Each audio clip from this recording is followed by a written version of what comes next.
Good morning, students.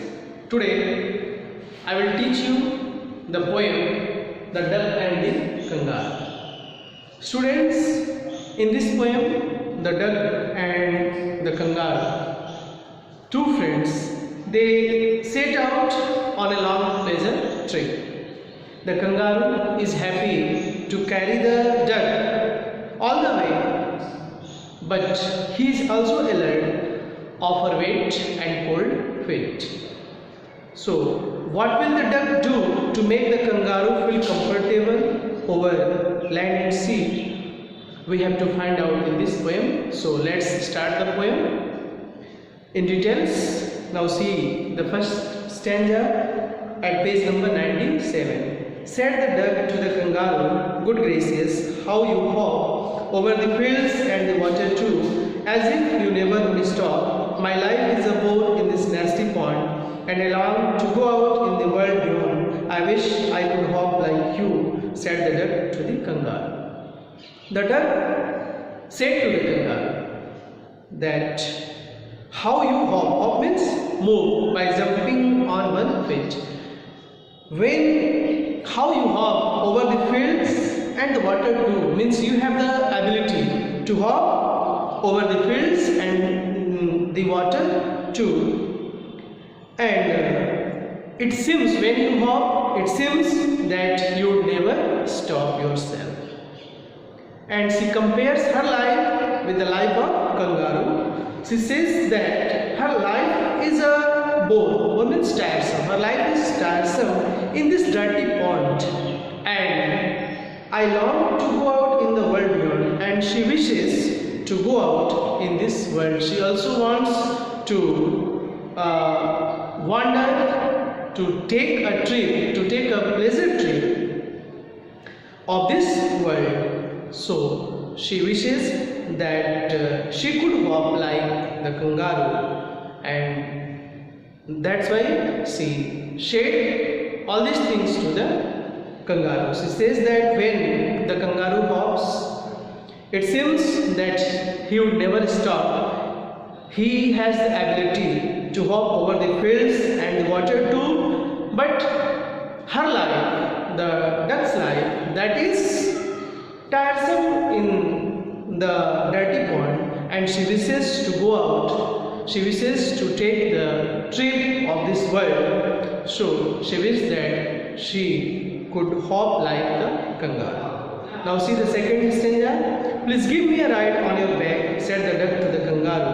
"I would sit quite still and say nothing but quack the whole of the long day through, and we would go to the deep and the jelly boat lead over the land and over the sea.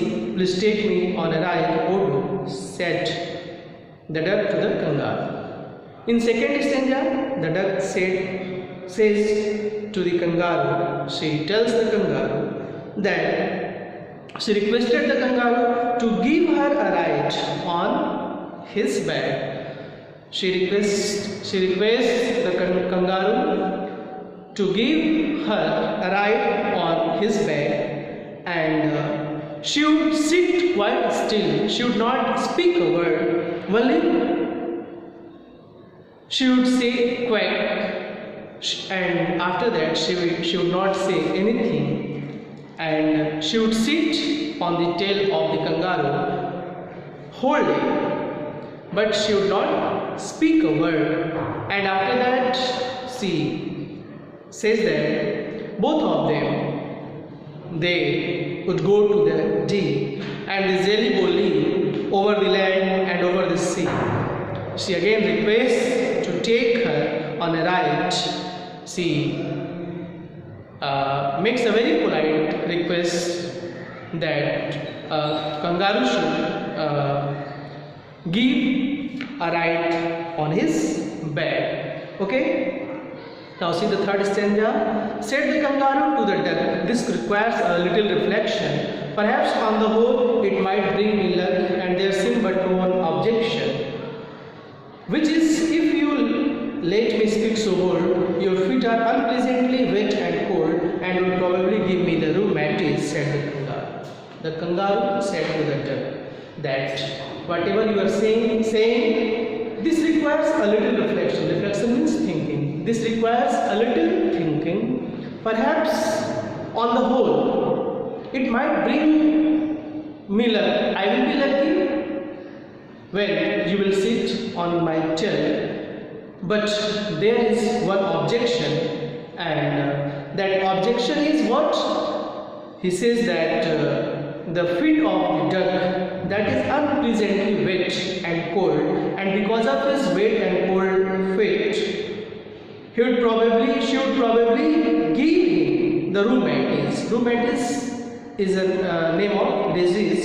Rheumatism, arthritis, the pain in muscles because of the pain in joints or muscles because of wet and cold.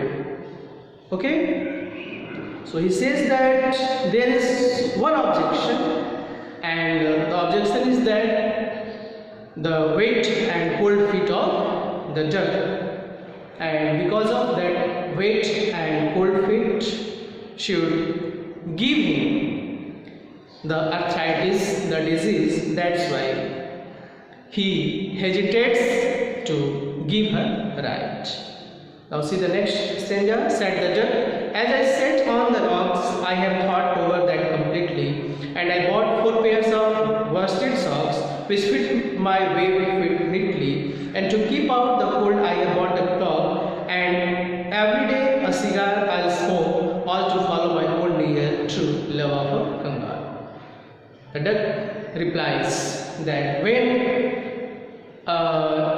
she was sitting on the rocks, she thought over it completely. She thought about it.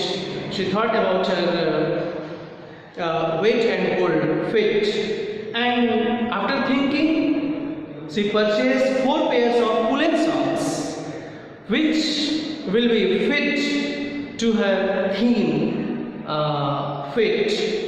And to keep out the cold, she told that to keep out the cold, I have also purchased a clock, and every day I will smoke a cigar. She says that every day she would smoke a cigar, and these all things will be done to follow, to get the love of kangaroo.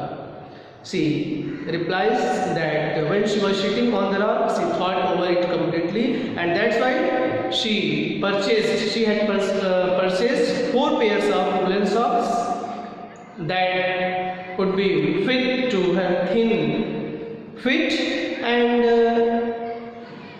she had also purchased a clock to keep out the cold, and daily she would smoke a cigar. Every day she would smoke a cigar, and all these things she would do to get the true love of kangaroo. Said the kangaroo. Now see the last stanza. Said the kangaroo, I'm ready, all in the moonlight tell, but to balance me well, dear duck, sit steady and quiet at the end of my tail. So away they went with a hop and a bound, and they hopped the whole world 3 times round, and who so happy, oh who, as the duck and the kangaroo. When the kangaroo listens the reply of the duck, then he says that he is ready in the yellowish light of moon. He is ready to give her a ride on his tail, but he says that to balance him well, she will have to sit steady.